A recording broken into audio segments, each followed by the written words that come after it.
সুপ্রভাত বন্ধুরা, কেমন আছো সবাই? আশা করি সবাই ভালো আছো।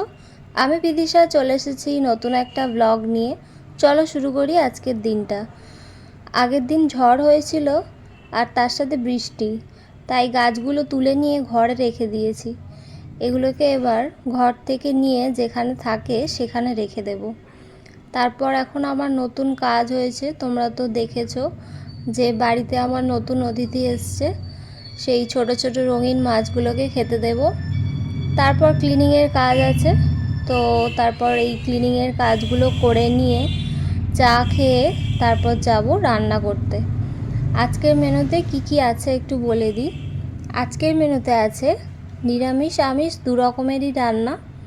আমিষ রান্নাতে আছে ডিমের ঝোল আলু দিয়ে, আর নিরামিষ রান্নাতে আছে ঝিঙে আলু সোয়াবিন পোস্তের একটা তরকারি, আর আছে কুমড়ো আলু পাঁপড়ের তরকারি, আর উচ্ছে আলু একসাথে ভাজা, আর তার সাথে গরম গরম ভাত। তো নিরামিষ রান্নাটা আমি আর মা খাবো, ডিমের ঝোলটা বাবার জন্য। বাবা নিরামিষ আমিষ দুটোই খাবে। আসলে আমাদের একাদশী রয়েছে, অপরা একাদশী, তোমরা জানো। আমি ব্লগটা দেরি করে এডিট করেছি, তো তার জন্য এটা একাদশীর আগের দিনের ব্লগ। তো আমাদের জন্য সেই জন্য একাদশীর আগের দিন আমরা নিরামিষ খাই, তো আমাদের জন্য তাই নিরামিষ রান্না হয়েছে, আর বাবার জন্য হয়েছে ডিমের ঝোল। যাই হোক, তো তোমরা দেখতে থাকো ব্লগটা, আশা করি তোমাদের ভালো লাগবে। যদি ভালো লাগে তাহলে অবশ্যই লাইক কমেন্টস এবং শেয়ার করে দিও। যারা আমার চ্যানেলটাকে নতুন দেখছো তাদেরকে বলবো তোমরা অবশ্যই আমার চ্যানেলটা সাবস্ক্রাইব করে দাও, আর পাশে থাকা বেল আইকনটা ক্লিক করে দাও, তাহলে তোমাদের কাছে সব নোটিফিকেশান চলে যাবে। মা আজকে আমাদের ঠাকুরঘরটাকে আবার নতুন করে সাজিয়েছে।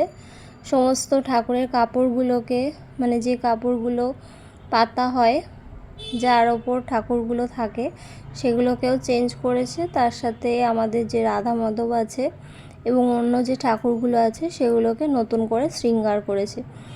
তো তারই কিছু মুহূর্ত তোমাদের সাথে আমি এই ভিডিও শেষে শেয়ার করেছি, তোমরা দেখতে থাকো, আশা করি তোমাদের ভালো লাগবে।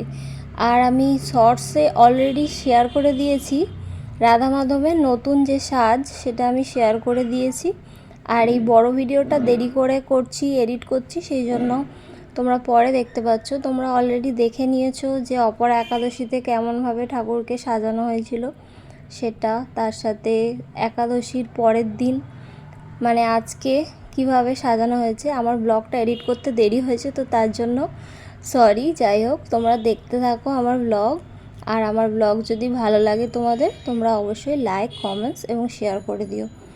ঠাকুরগুলোকে কেমন লাগছে তোমরা অবশ্যই কমেন্টস করে জানিও। তোমরা স্কিপ না করে পুরো ভিডিওটা শেষ পর্যন্ত দেখতে থাকো, আশা করি তোমাদের ভালো লাগবে।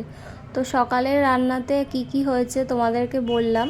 ও হ্যাঁ, বলতে ভুলে গেছি যে নিরামিষ রান্নার মধ্যে নিরামিষ ডালও হয়েছিল, মুগ ডাল হয়েছিল টমেটো দিয়ে।